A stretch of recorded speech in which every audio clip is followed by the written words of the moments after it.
Welcome back to Joe Stunner Boxing. How are you doing? I hope you're doing well. Let's talk about Oleksandr Usyk because I think with everything that went on with that low blow against Dubois, people are forgetting everything else about the fight virtually, and namely that Usyk completely dominated a young, big, strong heavyweight who I thought handled the event very well. Capitulated at the end, definitely. I thought Dubois essentially quit at the end. But let's talk about Usyk now because, the guy's 36 now. And it's reasonable to assume that he's probably past his best. So a certain Mr. Fury is probably hoping to age him out, although Fury himself is no longer any spring chicken. Where is Usyk in his career at the moment? Well, I think he definitely, like I say, he's not over the hill, but he's looking downwards. And I think that's kind of obvious. But I think he's got plenty left. I don't see him as being, way past his best. I think he can go and beat a lot of extremely good heavyweights. He can retain those three belts of his.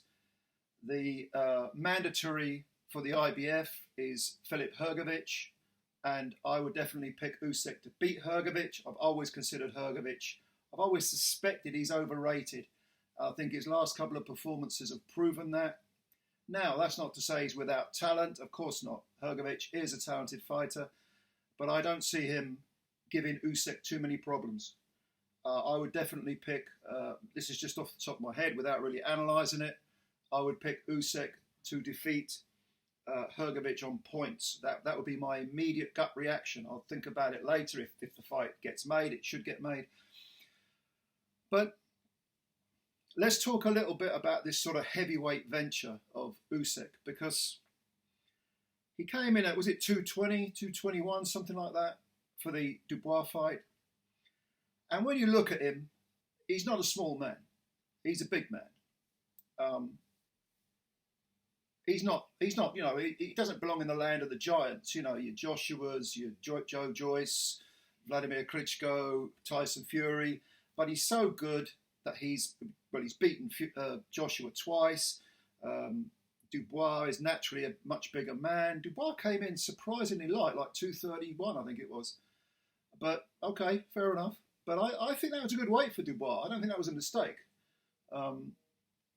But, Usyk handled Dubois very, very easily. I gave Dubois one round, which was the fourth. I thought Usyk clearly beat Joshua on both occasions. I thought he beat Derek Chisora, who's a big, tough lump, a big block of granite, and had a fair bit more left when he fought Usyk than he does now. But I honestly think that 220 is probably Usyk's, the most that Usyk should weigh.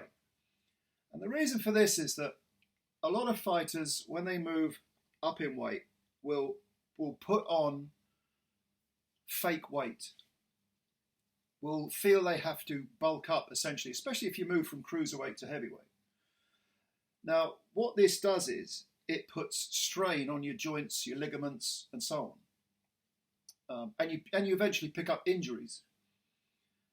It's interesting that Usyk, so far, I don't think has picked up many major injuries throughout his professional career. But it's not going to be moving up in weight. If he is carrying any excess baggage, any sort of bulk that's not necessary, I don't think he's carrying much of it, to be honest. But if he is, that's not going to do him any good, not long term. I'm talking about his physiology now. And of course, he doesn't want to diminish his skills, which are his footwork, his balance, the ability to give angles, to keep a guy second guessing with lots of feints, with, keep him off balance, don't let him get set, don't let him reset. And we saw a fair bit of that in the second half of the fight with Dubois. As you would expect. I mean, Usyk's been doing this for years. He's, massively experienced, and just his resume is second to none. So I don't think he needs to put on any more weight. I think 220 is probably where he's maxed out. if you look at someone like David Haye was never really a heavyweight. I mean, and he bulked up. I mean, there was a lot of muscle on the guy, and he was picking up injuries. He had reconstructive surgery on his shoulder. He was, I don't know, what was it? In the first Bellew fight, he suffered a busted ankle of some sort, or the ligaments in his ankle went, something like that. But that's what happens if you put on weight.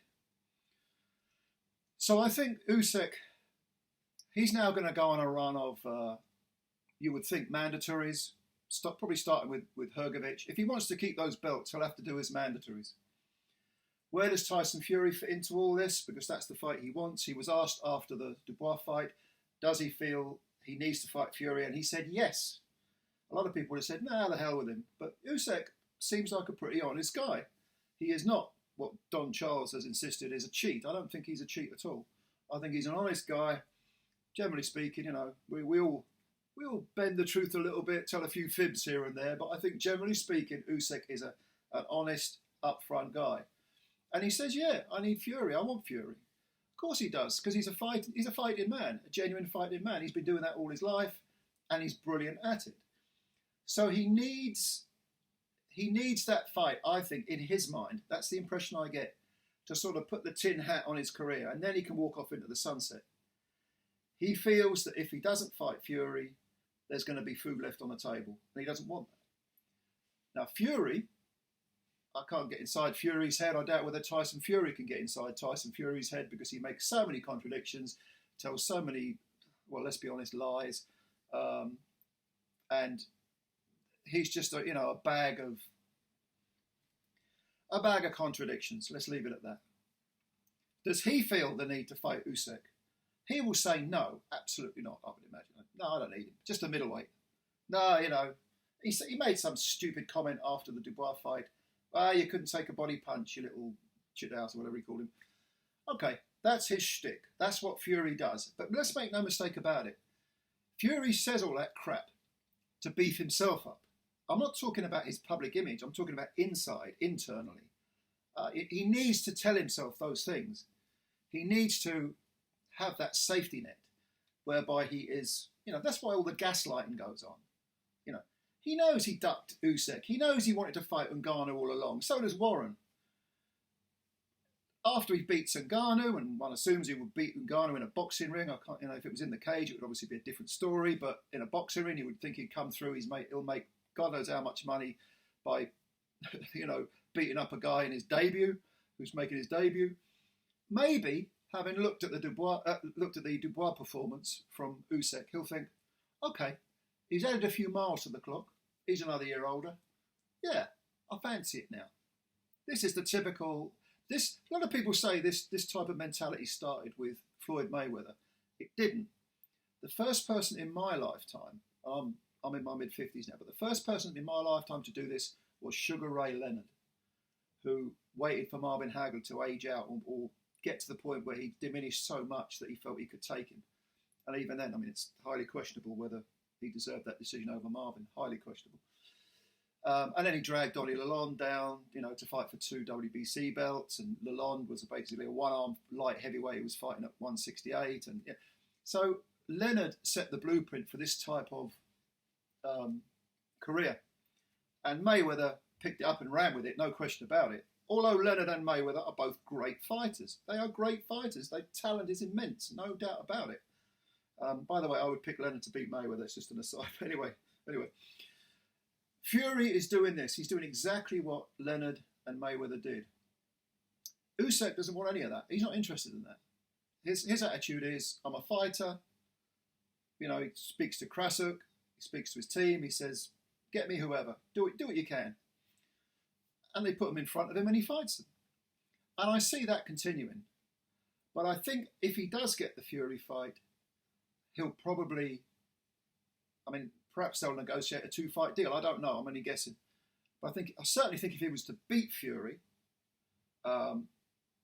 he would then walk off into the sunset. Although, if it is a 2-fight deal, they'd have to have a second fight, a la Usyk and Joshua. They'll probably negotiate something like that. I'd imagine there'd be a rematch clause of some sort in there.